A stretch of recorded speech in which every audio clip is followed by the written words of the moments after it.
That's exactly what I was thinking. And I'm like,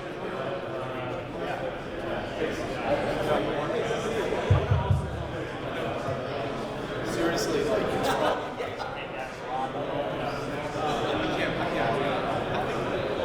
We're gonna need a game of breaks. thanks. Yeah, no, absolutely. Decided.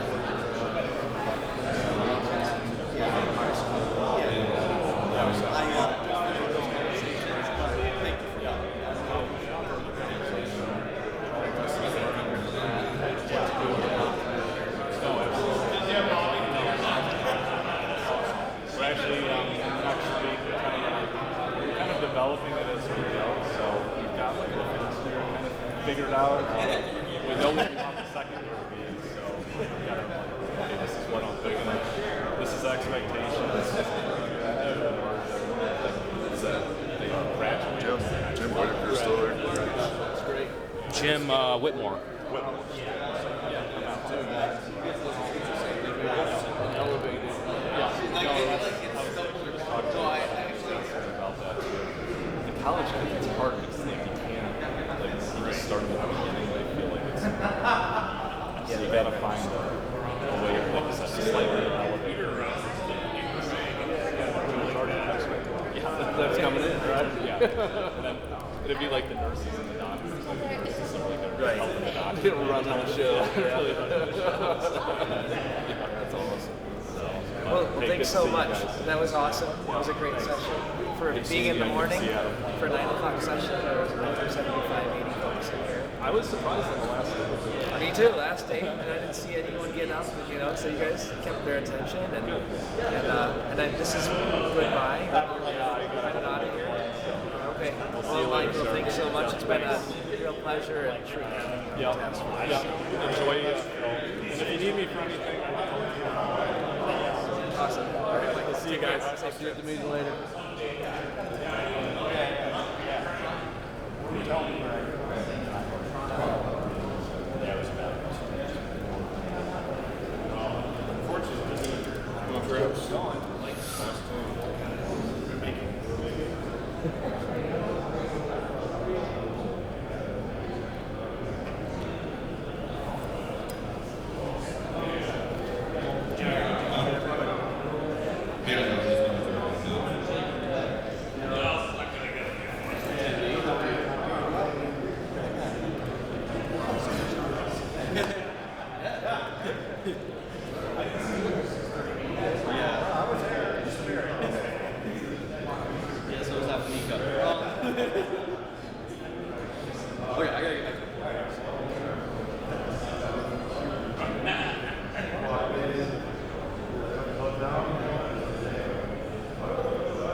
Good morning. Welcome to this morning's breakout session.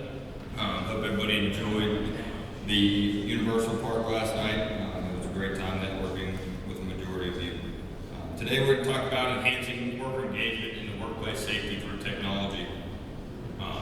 And in doing so, we're going to cover 3 topics as it relates to engagement in workplace safety. 1 is understanding engagement. 2 is how can we leverage technology to improve safety, and then also practical solutions that you can implement within your organizations. So with that, I'd like to introduce my 3 colleagues that are joining with me on stage here. We are Wes Wheeler with NECA, Raphael Schmass with MCAA, and Justin Crandall with SmackDown.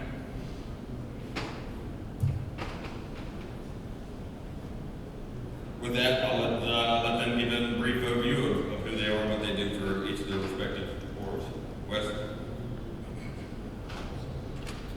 And again, welcome. Thank you for being here with us this morning. And I know everybody's had a great time in Orlando, and I think this is the 3rd MVP, if I'm not mistaken, that we've had, and it continues to grow each and every year. So really appreciate your participation. I'm Wes Wheeler. I'm the Executive Director of Safety for National NECA. I've been at NECA now for a little over 10 years. Some people in the audience know me from my previous life as a Project Manager, Safety Director for electrical contractor in North Florida. But one of the things that I brought to this particular project and particular job is a field aspect of what it takes to manage safety for a contractor. And I think that that's been very beneficial at the national level. And you look at the things we've done in the last 10 years, I think we're making progress. So I'll turn it over to Rafi. Good morning, everyone. I'm Raphael Schmass with the MCAA. Watching this conference grow over the last 3 years, 4 years, I think has been an incredible thing. I've been with the MCAA for just a short 3 years. I've been in the industry for about 10, and I think 2024 could be the biggest opportunity for technology to impact safety and health. We're going to talk about how today, employee engagement being one of them, technology's impact on regulatory activity. But again, a lot of opportunities, and we're excited to tell you about them today. Good morning, Justin Crandall, Director of Safety at SmackDown. First time attendee for me at MEP. I appreciate the opportunity to be here and speak. This is my 3rd year at SmackDown. I have over 20 plus years of experience in safety and health in the construction industry. So understanding how far we've come this far in technology and how far we need to go is a lot of what we're going to discuss today. So thank you. So as I mentioned before, we're going to talk about understanding engagement and its application to safety. So when you talk about an engaged worker, what is an engaged worker? How much an employee is committed to helping their organization and their goals. That's what the definition for an engaged worker. And with that, I want to talk a little bit about the importance of how we engage workers in furthering their organizational interest. And I want to ask Wes if he has any comments on that. Well, thank you, Alex. I appreciate that. And going back to the definition to ensure that the employee is committed to the goals of the organization, that really demonstrates how well the employee is engaged. But how do we do that, and how do we really get their buy-in on what we're doing? Well, I think everyone in this room knows that we're challenged with a workforce of dwindling, people that we need to kind of hang on to. And I think that, by offering, the technology that's out there, helping them understand and get the training they need, whether it's, through some of the new technologies, AI and virtual reality and all, it provides them an opportunity to see that they benefit from the training. And when we can encourage them that whatever training that we provide them in any format, that's training that's going to benefit them for the rest of their career. And I think that, that's how we really shoot for, providing that information to the employee, making them feel empowered with some of the decisions that are being made, and listening to them. Because I think everybody in this audience knows that our field workers probably have the best knowledge of anything, whatever trade that you're in, whether it's electrical, mechanical, or sheet metal, or general construction. Those workers are the ones that solve problems. And I think that the engagement side of it is we have to listen to them as much as they listen to us. My opinion is, I think an engaged worker is a safe worker. So there is a direct correlation between poor engagement and increased injuries. And workers who are trained and engaged throughout the process end up being safer on a job site. So yeah, I think an engaged worker is a safe worker. Best part about going last, you can't repeat what the first two said, which is fun in this scenario. And where I'm going to take it to, in engaging workers. Now, I'm 51 years old, and when I start out, has anybody in here ever been through any safety training in their life? Right? Thank you. Now, when I first did it, and I was instructing it, what do we have? Manuals, paper, handouts, fill out some forms maybe, and that's the way we did it. Was it very efficient? No. And today's workforce, we have a lot of time. Will you guys give me, as a safety person, 8 hours of your employees' time so I can just talk to them about safety? No. So we got to be a little more efficient. And how we use technology to get there and engage as workers is our focus, I think. And with that, we talk about engagement with our workforce. Can any of you elaborate on maybe a story from one of your members of a situation where they involved their workers in safety programs and how that benefited their organization? Yeah, I can start here. So there are several mechanical contractors around the country that are using safety apps. One of those apps, I think the guys are here in the room with us, Typhoon. When you see engagement on their apps, and this is something you can track, you can see, are they taking the classes? Are they spending time watching the videos? It turns into kind of like a gamified setting where employees compete with each other. Who can track better in the training? Who can participate and score better on the quizzes? And ultimately, it turns into a competition on training and education for safety. And it ends up becoming a great thing when employees are fighting against each other for being a safer employee. So we've seen that with a number of MCA contractors. And there's plenty of other apps out there that help that, but that's just one of them.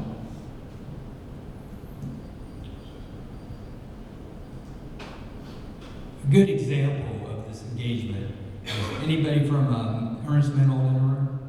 I was able to highlight what a great example they did with their staff to engage it, with both use of technology and face-to-face.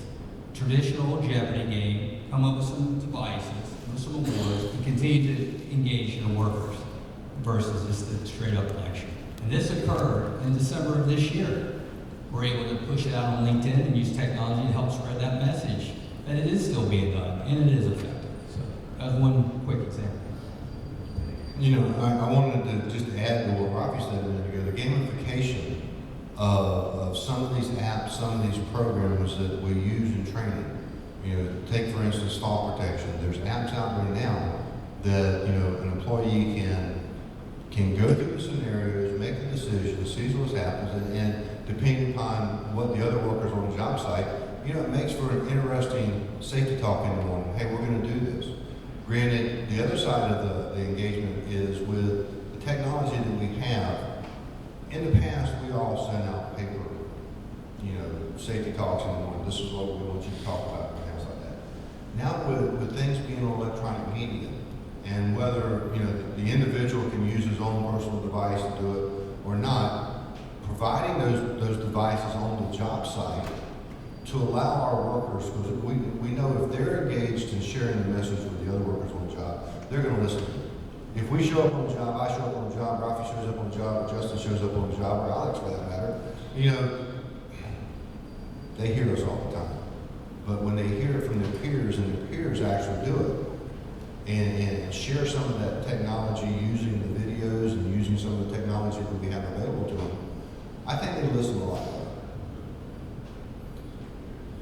So, Rafi, you talked about using Typhoon and other apps to advance engagement with workers.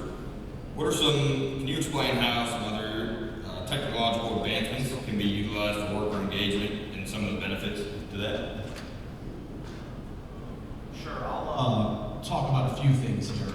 I think the first thing is the reach that technology has. So when Wes and Justin talked about how we did it in the past with paper forms and toolbox talks with a group of 12 people, the reach that technology can bring to engage employees, lone workers who are not coming into an office, workers in a fab shop, workers on a construction site. The cell phone in their pocket can be their biggest benefit, and that cell phone is with them at home, it's on their lunch break. They can have access to 30-second micro-learnings to learn about the task that they're gonna encounter that day. So a fall protection hazard, they can watch a video on fall protection, ladder safety, power tool safety. And another thing that I just want to highlight here is the actual technology now in the hardware that our workers are using. You've got power tools with gyroscopic technology in it. So when you're in a bind-up situation, the tool powers off instead of dislocating your shoulder or breaking your arm. Many people who thread pipe in here know that there's a tool called the Widowmaker out there. Tools that have that gyroscopic technology can shut that tool down before it hurts someone. Ladders that have a gyroscope in it so you know when the ladder fell. So if a worker is on that ladder and becomes unconscious, it could send alerts to foremen and others around them. That simple technology is improving safety and health. And that's just two pieces in power tools and ladders. There are many others when we talk about the training and engagement aspect. Well, again, and Rafi mentions the technology in the ladders, for instance. When we talk about, sending messages to the supervisors, sending messages because somebody's down or somebody's falling. Well, the other thing is, we have the capabilities now with wearables. We have the capabilities with this technology that, if that ladder starts to shift, it can send a signal, it can buzz, it can vibrate, it can do something to signal that worker, hey, you've got your belt buckle outside the ladder room, so you're susceptible to being, to a fall hazard. So by having that technology on the job to warn the workers when something potentially can go bad, that's just another tool that we need to utilize to make available to keep our workers safe. Quick question out there. We're talking about these apps and phones. Everybody has a phone, I assume. I almost assume everybody by now has a work app on their phone as well. Is that a safe assumption in the room? So this is where we talk about leveraging some of this technology that's existed. From BIM to Procore to others, they have a suite of safety products along with it. And how you can engage individuals who are familiar, and then we're going to get into that a little bit. Being familiar with what you're using is going to be a more effective way to get that technology in place. I want to follow up on Justin's comment because I think we need to look at, he mentioned BIM. I think everyone in this room understands innovation, understands what building information materials and all that actually does when it comes to the planning process, to the pre-task process, to the, to looking at it. And when we look at, by having BIM available to get our workers' input, as I said earlier, our workers are the ones that's familiar with the job. Now we have that technology. How do we engage the workers? Hey, here's a drawing of what it looks like. What do you see as a hazard? What do you see as a problem? And we start looking at some of these BIMs because not only do we have to construct it, many times it has to be maintained. It has to be, addressed later or accessed later. And the worker's going to be the first one to say, hey, that's great, but I'm going to have to get back to that filter at some point in time. I'm gonna have to get back to that location. That valve is gonna have to be manipulated. It's gonna have to be turned on and turned off. So using the workers to evaluate that technology that we have available to us really is beneficial to getting that worker engaged as well. I have one more thing. Wes, you brought up a good point on the wearables. So, any California contractors in the room? We have 1, 2. California already has a heat illness standard. We're going to get one at the federal level, whether it's in 6 months or 8 months or maybe after November. But it is coming. There is already wearable technology out there to measure body temperature, perspiration, blood oxygen level, skin temperature, that can help with compliance of a new standard. So safety technology's impact on compliance, I think is an important thing to talk about as well. You know, I think, how many people in here have an Apple Watch on? You know, we're monitoring heartbeats, we're monitoring respirations, we're monitoring heat. There's a number of things that this watch can do just from a health standpoint to protect that. So that's a perfect opportunity to reiterate what Rafi just said. The engagement and using the technology, but he also used the word compliance. And like it or not, and what we're doing is talking about how we're engaging workers in best practice methods. But when we're talking about safety, it is mandated by law from OSHA. And with it, they have a lot of paperwork requirements that you have to track. Using technology to better track that information is going to put you in a better position if you ever have a situation where something doesn't go right. And you're able to find the information quickly, analyze it, and use it. I can remember back in the day when we had an incident, we would start looking at the files and where are those files stored and where could that information ever be. So it comes a long way when you're trying to deal with compliance and every day dealing with OSHA and state OSHAs. Sorry, one last comment. And from a safety point of view, technology doesn't always mean a powered gadget or gizmo.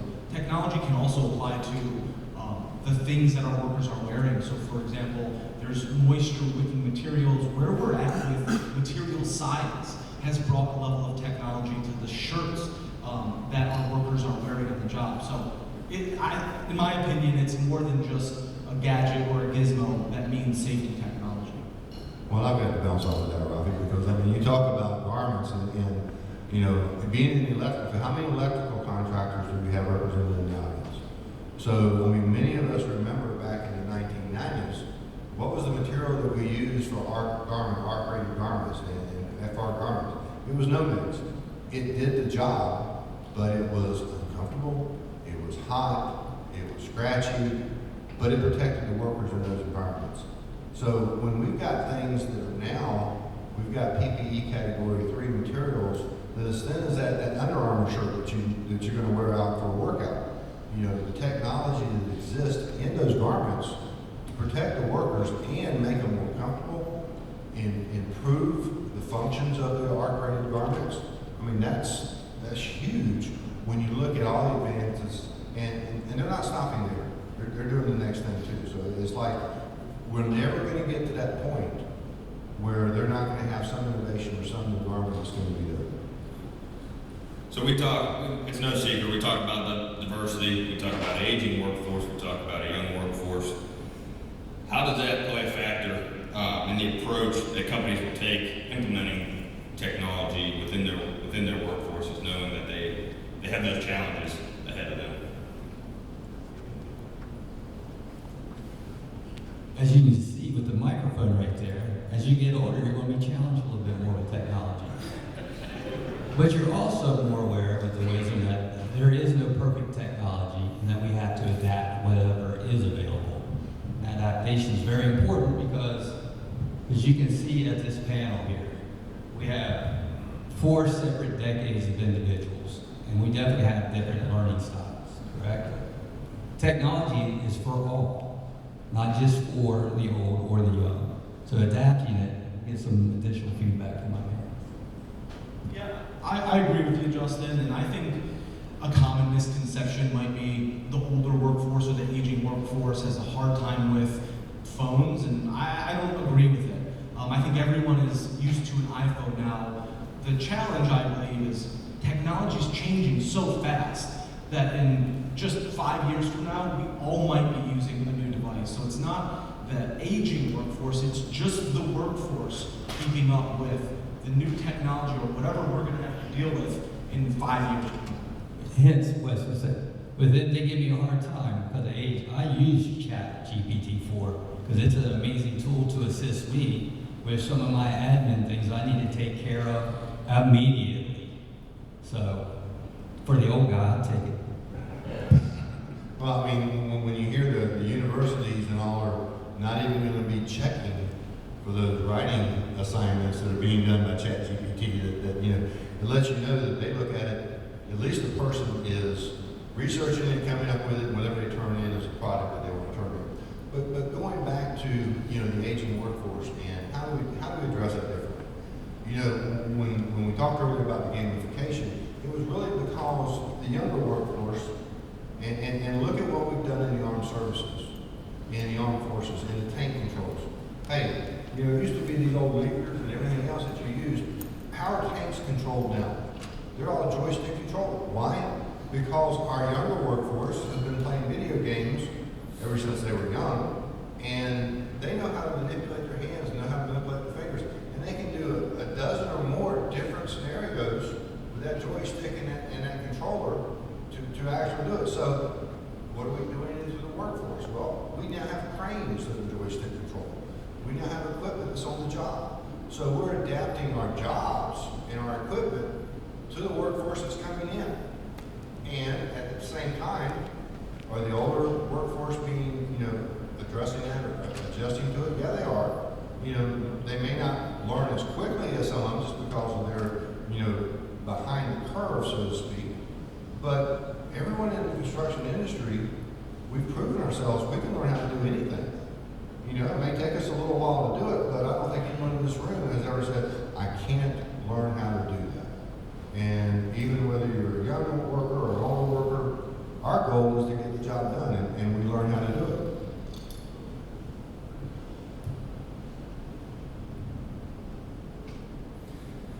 So as I mentioned, we talked about practical uses, practical technology solutions.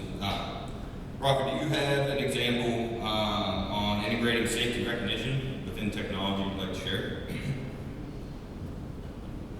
So I talked about some of the power tools and the ladder technology. Another question for the Cal OSHA people in the room. Cal OSHA in July will have a workplace violence standard that is going to be implemented. People will have to do a lot to comply with that. We might face that as a country at a federal level. Acting Secretary of Labor Julie Su last week commented that we might be bringing that back. So there is video technology out there that can monitor workplaces, that can track patterns of aggression. So video technology wouldn't always be considered a safety and health product, but in this example, we're talking about workplace violence compliance. Technology in the video space can track those patterns of aggression to inform workers if they need to move from an area, send police and fire to a scene if there's something wrong there. So yeah, back to compliance, I think technology's impact on safety compliance continues to be there. Well, and I think to, you know, excuse me for jumping in here, Justin, but looking at, we had a conversation just a little while ago, and that was, you know, the video technology that's out there and the AI that's being incorporated into the video technology can recognize, do you have your PPE on? Are you wearing your gloves? Are you wearing your heart? Do you have safety glasses on? So we have that technology that's available now through AI and the learning models over there that, you know, no, it's not Big Brother watching us to make sure we're working and we're not taking too many breaks and everything else like that. But there's a need for it. There's a reason for it. And as employers, our responsibility, as Justin said, regulatory, is we have to comply with the law. We have to comply with the regulations. We have to keep the workers safe. And the interesting thing about that is, any company in here that has a safety director, how often does that safety director get to a particular job to inspect that job? Whereas if this technology was being able to be used to assist the technology and the safety directors and the access that they do, I mean, it's like safety talks. I mean, I remember, you know, 10 years ago when I started at NECA, the president of NECA, Dennis Whitman, came to us and said, hey, safety, you you gotta get on technology. You've got to, we need an app. We need an app for safety talks. Here's one I've looked at. How about calling them and see what they can do? And you know, within 3 months, we had a safety talk branded app for NECA, National Electrical Contractors. And that app now is used by over 25% of the 4,000 members of NECA. Now, granted, it just provides some documentation, some inspection checklists, but we have over 1,000 safety talks at their access to be able to do it. And it's simple to use. So when we look at, you know, how we incorporate these things, that's one of the aspects. And that was 10 years ago. Each year, we add something to it. Each year, we get better. And that's how some of these, you know, we're changing over time in order to be better. Justin? I was doing pretty good until you said 10 years ago, and then that kind of killed my thought with that. But the reality is 10 years ago, and even today, are you having your daily safety talks? We'll talk a little safety. In that, is everybody driving that down with technology, or are you still leaving it to your supervisors to wing it, or sending them a piece of paper, or maybe just even an email? That technology is not even older than the 10 years he's mentioned. I did want to recognize our Safety Innovator of the Year, not because it was some crazy innovation, but they did adopt and use a safety app to drive their daily talks, to get that message across. And they work more than just a local area. So we're not seeing now, hey, it's cold weather and it's 80 degrees outside. They have that ability to put specific information to the locations where they need it. Because not everybody's at the same phase of work either. So you're going to be encountering different hazards. You need different information when you're having those safety talks. Through that effort, Hill Mechanic was able to implement and use it and help drive down their safety costs from accidents and injuries and got a better message across. And SMACNA was proud to represent and have them be our safety innovator. So that's one example. Justin mentioned email, you know, and I think that we overlook some of the things that we've done over the years just out of necessity. I mean, how many of us or how many of our field workers 20 years ago had a company email address? How do we communicate with our workers now? I mean, if we're going to do a mass communication and we want everybody to get the same message, we want all the supervisors to have the same safety talk that we're going to be talking about this week. So that company-wide, we're focusing on a safety stand-down. We're focusing on something. But, you know, I remember, you know, we used to ask the question for the company I worked for years ago. Every worker that came in got an email address. And that was so the company could send out and communicate, whether it was, you know, just safety information or anything else related to meetings or anything else related to the local or, you know, to NECA or anything else. Think about that. How many of your companies currently have all of the employees currently working with an email address that they can communicate with? That's simple, isn't it? Following up on similar things, what I said at the beginning was an engaged worker is a safe worker. So an easy thing you can do. Who here has a safety committee at their company? For those of you that don't, it's a very simple thing you can instill to engage your workers. Reporting near misses. I'm not going to ask you to raise your hands. Very simple thing that you can do to encourage reporting near misses to improve safety. Stop work authority. In my opinion, stop work obligation. These are all things that you can do to continue engagement, engaging your workers to improve safety. So, yeah. So what I'm hearing is we touched on communication. Justin, I'll start with you. Can you emphasize the importance of two-way communication, especially with our frontline workers, so the men and women out in the field that are doing the work, got their hands on the work, to get that communication to them? Definitely, and a good example of that is a follow-up you look at is the CPWR. They got a great program on engaging workers in your staff and have some information. What's most important when you're communicating with someone? Anybody? It's okay. You're not getting my message, so we're not communicating, right? You got to get the message. Doesn't matter how you deliver it. You think you can come up here, prepare, have the greatest concept in the world. I need everybody in the world to know it. But they didn't get the message. Does it matter? No. Using technology in different levels to be able to talk to people at different stages of their life is very important. Dr. West, any additional comments to that? Well, when we talk about communication, and I agree with Justin, responsibility of communication is on the student, without a doubt.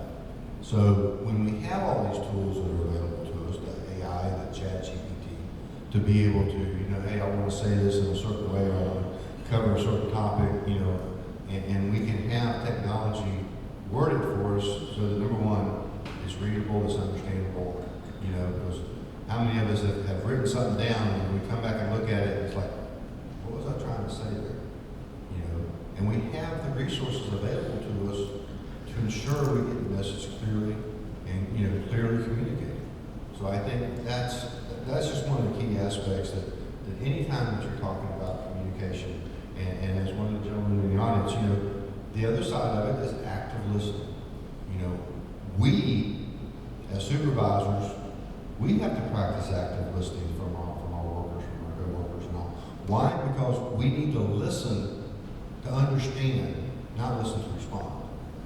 Because there's a lot of messages, that we're trying to communicate. And if we can't communicate it properly, they can't communicate it properly. We can't understand, we can't ask the right questions to be able to solve the issues that they're facing. So, I just love the aspect that we have technology available to us that can help us communicate. So I heard it at the beginning of our talk, our conversation here, the paper backlog and utilizing the you want to call it the old methods of pen and paper. Can any of you touch on some of the drawbacks of a paper-based process? Yeah, so I'm not going to talk about the shortcomings of it. Me, Mr. Positive here. So what transitioning to a digital record-keeping system can do when an injury or an incident does happen and OSHA does come knocking. When you have to pull their training requests out or their training files out, you're not going through a file cabinet looking for that paper log. You can simply go to your database, find that worker's training history, show that they were trained on using that Sawzall, using that piece of equipment that is required to have training to use. At least for that record-keeping aspect of things, it can be one of the biggest benefits when dealing with OSHA. One of the things that, to look at your question also, Alex, is the drawbacks of some of the paper logs and the paper reporting and the paper that we've done. By having these apps that can actually log the information into us, we're all in a world, one of the things that we've talked about here at Innovation and MEP is analytics. How do we measure the metrics of what's going on here? And when we use this electronic app, we use this media to be able to do it, a lot of that information is captured, a lot of it is sorted, and we can quickly come up with what are some of the trends that maybe we need to stop. We weren't looking at that trend, and all of a sudden, this is the majority of the incidents that we have. Now we can flag that and say, hey, we need to have a safety stand down when it comes to using gloves on the job site because we provide gloves. But all the incidents are people not wearing gloves when they get a splinter in it, they cut their hand, or so think about the analytics that now accompanies this electronic media, these apps that we're using to be able to provide that statistical report. How many of us that have to go in on an annual basis and Mr. Owner, Mr. CEO, Mr. President, here's our report from last year. We had this many first aid injuries, we had this many recordable injuries, we had, hopefully nobody had fatalities. But it's one of the things that statistically, when that information is automatically logged in, we're not losing any of that information. If we put it on paper, then once we get it on paper, then we got to go back and decide how we're going to analyze it. Enter that information into a computer program or something, and so it's just automatically, if we can get it done from the field, it helps us do our job better, faster, and more efficient. Paper, good old paper, I love it. Helps me remember, but that's it. And then what we got to do, we write it down. Everybody today has to what? Type it into something. Phone, computer, whatnot. So guess what you're doing? Work twice. Everybody likes to do work twice? No? Right? So that's the disadvantage of the big. Now one of the other factors, the majority of your companies probably have cloud shared files, shared folders that you can, each department has. When getting into that, being able to share information and resources amongst different departments. How many people in here are actual safety people? Right? They may have a whole suite of safety resources that are available that you got a question with an owner, or we go into bid and you need some information, not just sending out an email. You need to have better access to all the company files and communicate from the management level those resources and how to access it. And Justin, are you able to share a time or an example of how this transition helped one of your members, especially maybe not safety related, as most of our attendees here are probably in a different field other than safety? Good question, Alex. That one wasn't on the list. So with that, right, 2 years in SMAC, getting to know my membership, there's just bottom line, to 12, 15 years of insurance prior to this, it's going to affect your bottom line to use the technology. It's going to make you more efficient, the workers more engaged, and they're going to be focused on the work they need to do, not necessarily the safety message that they're getting. Safety is something that is a reminder. It's not complicated. Don't hurt yourself.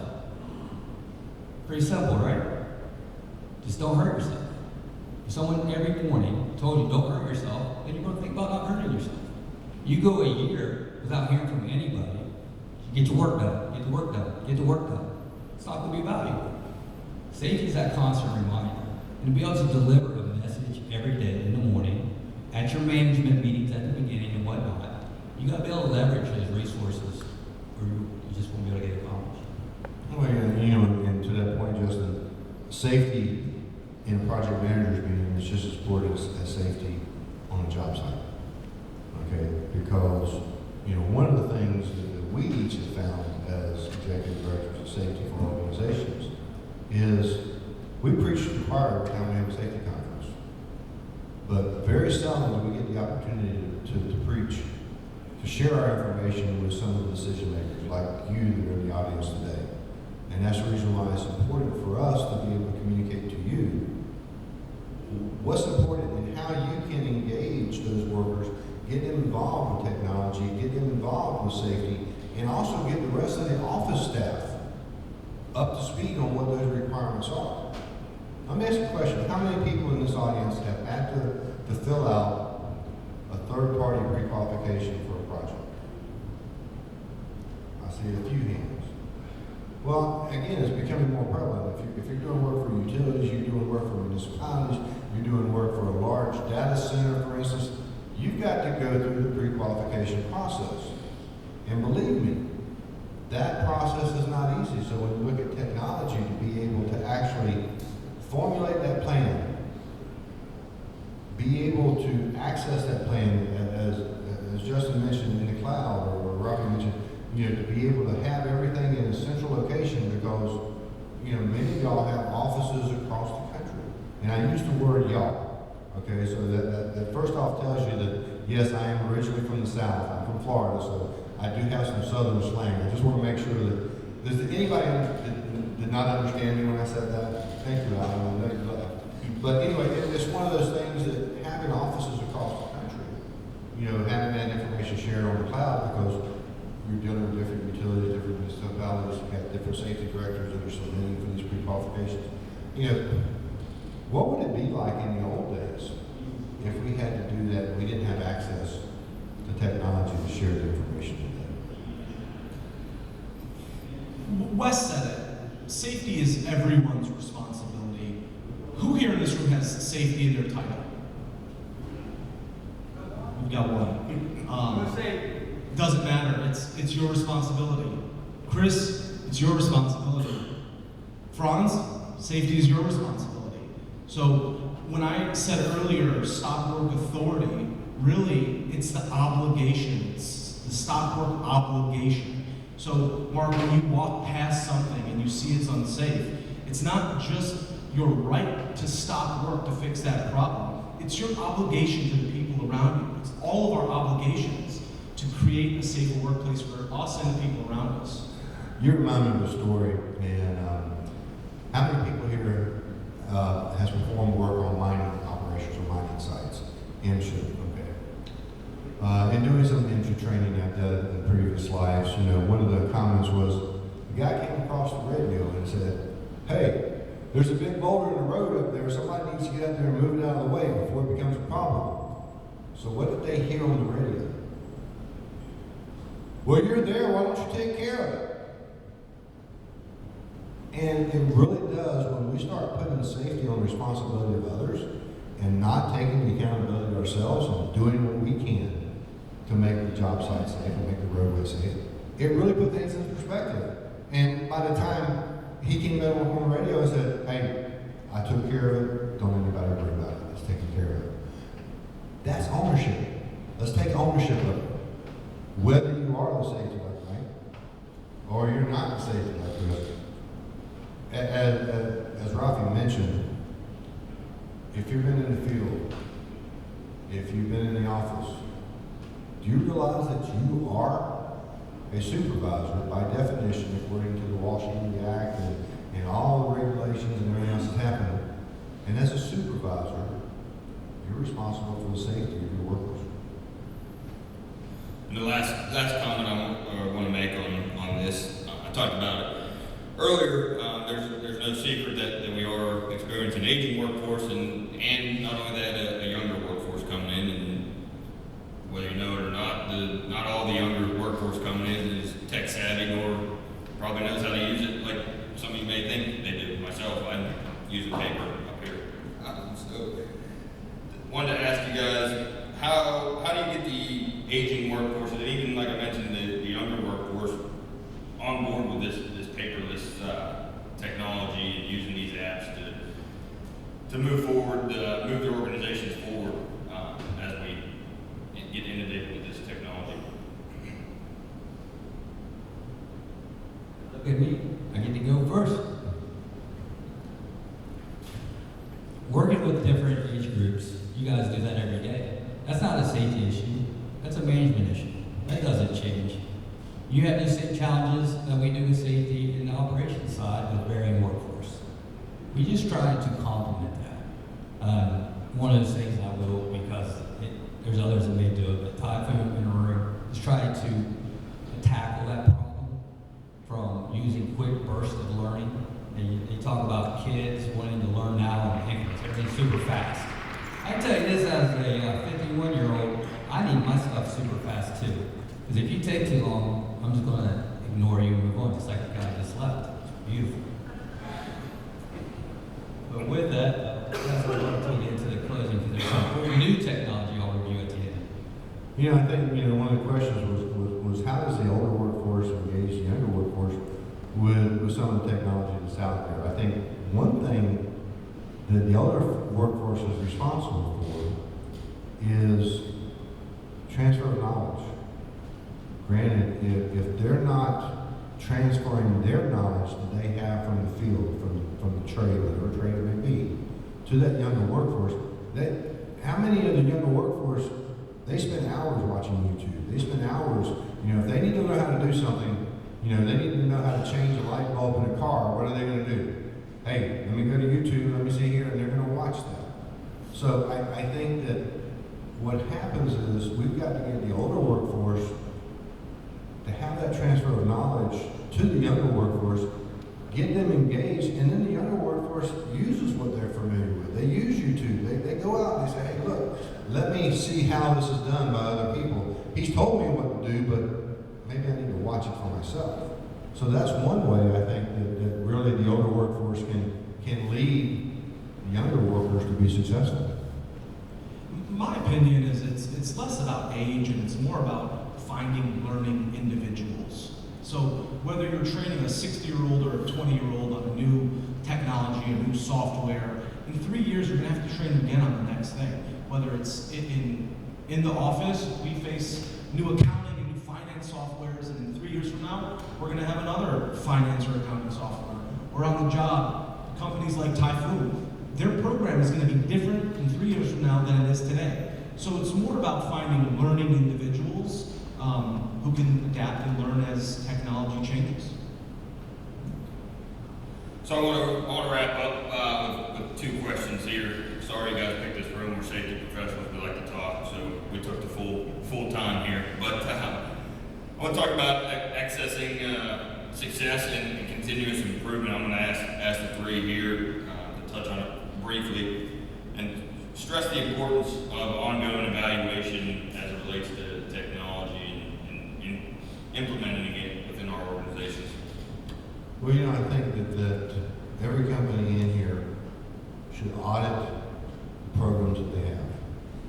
Now, you're going to find that, as Rafi said, some of the software programs that you're using currently, you know, they may not be being updated into the terminology to be able to deal with the processing systems and the Apple operating systems and the Google Play operating systems that are being done.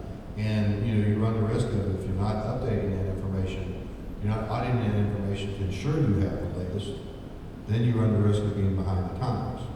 And I think that, you know, I think my challenge would be to get everybody to really go back and audit what they have. And then we talk about measuring. How do we set it? And, you know, I think Rafi mentioned, you know, other companies like Typhoon and other programs be able to have that learning management system that documents who completes the training, who's seen the videos, who is engaged with it. You know, I think that is so important for a company to stay. And we talk about the safety meeting app that I mentioned earlier. I can't go to every job and do the safety talks, but I can get on the computer and I can say, okay, look in the file. This job did it, this job did it, this job did it, this job. Hey Joe, you haven't done your safety talk today. It's not been logged in. Well, we had switchgear delivery. We didn't have a chance to do it this morning, but we're going to do it. Okay, well, I'm accessing my stuff here and I see that it hasn't been done. Now I can manage that from any location. I don't have to be physically on the job to ensure things are being done in the field.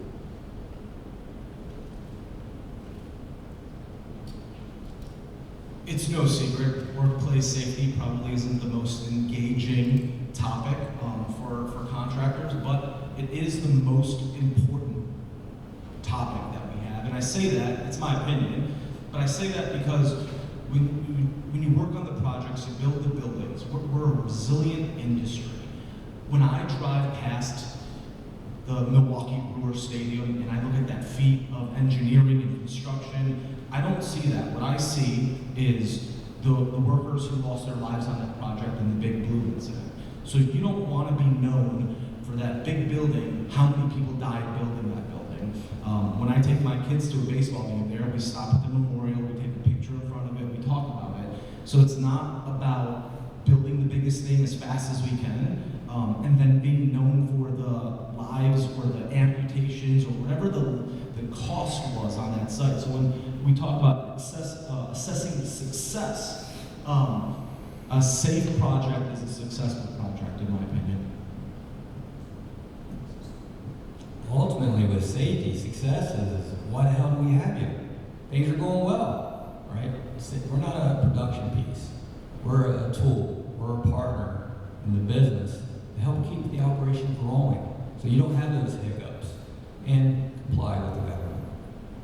But lastly, in my nugget, I want to pass along that I had the opportunity at SMACNA for our membership to travel around and find out the different technologies that are out there. As recently at the National Safety Council, they have 96 full rows of vendors in talking from PPE to uses of technology, and there are hundreds of them out there now. So it is readily available. But the most unique thing that I found is, man, cameras are everywhere, right? I got a red one pointing at us.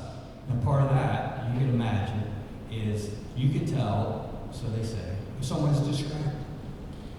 So they can buy, looking at your eyes for that video, and we're using that app now to see which four of us can stay focused through the whole presentation. But there are 3 or 4 companies out there right now talking about if you're distracted, is it from fatigue? Is it drug and alcohol? Maybe you have a mental health situation at home or elsewhere that's, well, distracting you today. Being able to find those individuals up front, help them through their distractions with their lives, but help them move forward in this area of science. There is some opportunity there that will need to be worked out. But boy, wouldn't it be nice to know when someone was going to get hurt before they got hurt and be able to engage it? That's where it's taking us.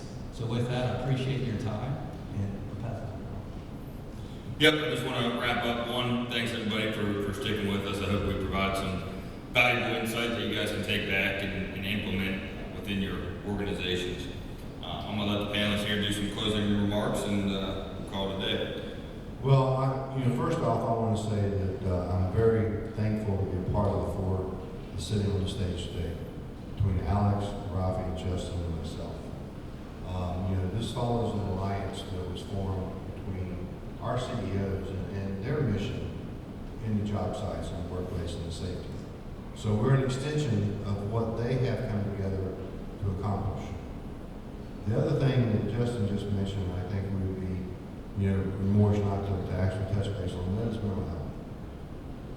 A little over a year and a half ago, Justin led the way Alex led the way with us in getting the 988 poker chips from TOP, SMACNA, NECA, and MCAA, and distributed them at the EH&S meeting in Broadmoor, Colorado in September of, 22. And, since then, we have distributed over 50,000 of those chips. And the impact that that's had in suicide prevention. What it's done is it started the conversation, and we would be remorse if we didn't say, hey, look, destruction of suicide is a major issue. Mental health is a major issue. And there's tools out there, there's electronic tools, there's apps and everything else that can also help us address that. And I encourage each and every one of you to go back to your companies and look what you can do to really encourage people when it comes to that.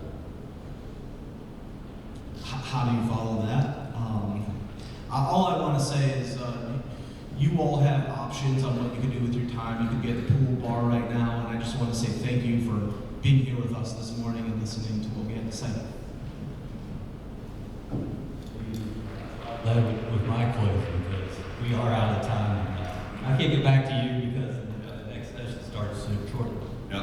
No, again, thank you all. If you guys have any questions or contact info there, please feel free to reach out.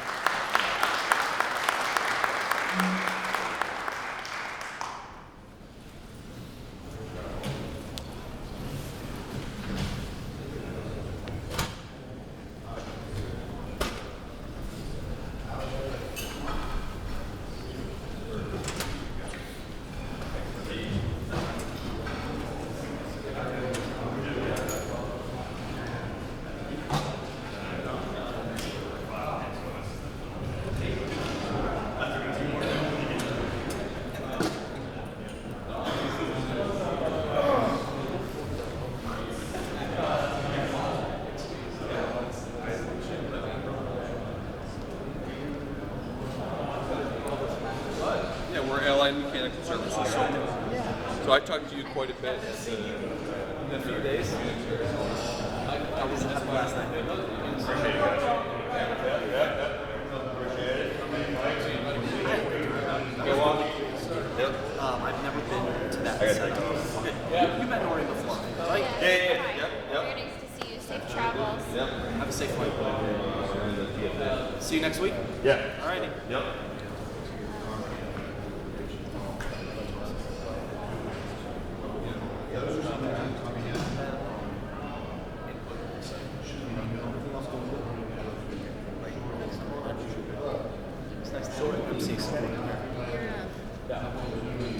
Some strangely warm.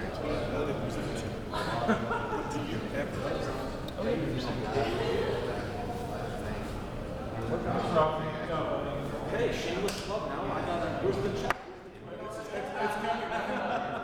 It's coming. It's from the county. Dang it, county.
Okay.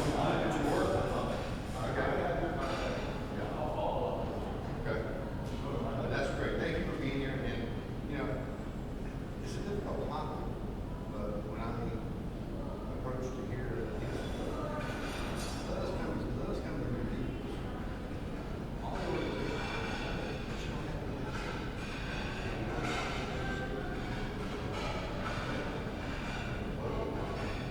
she mentioned the precast.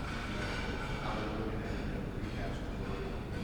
Also, like signs, like I just completed ASSB and that one project precast, which is assistant standards by ASSB, and it's about in that census standard references sign references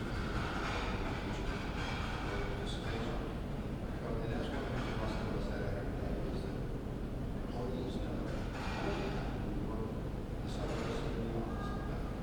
We don't ask them, is this feasible? Is this good? Are we moving out of that experience? Thank you for being here. Travel home. Thank you very much. Good to see you. Nice to meet you as well. So what was the conversation? What's that? Here's the red camera. Yeah. What was the conversation about?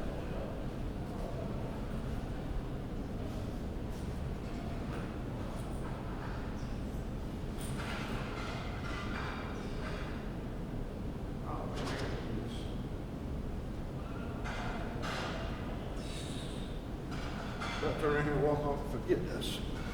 I'll tell you what I'm gonna do. I'm gonna leave this right here.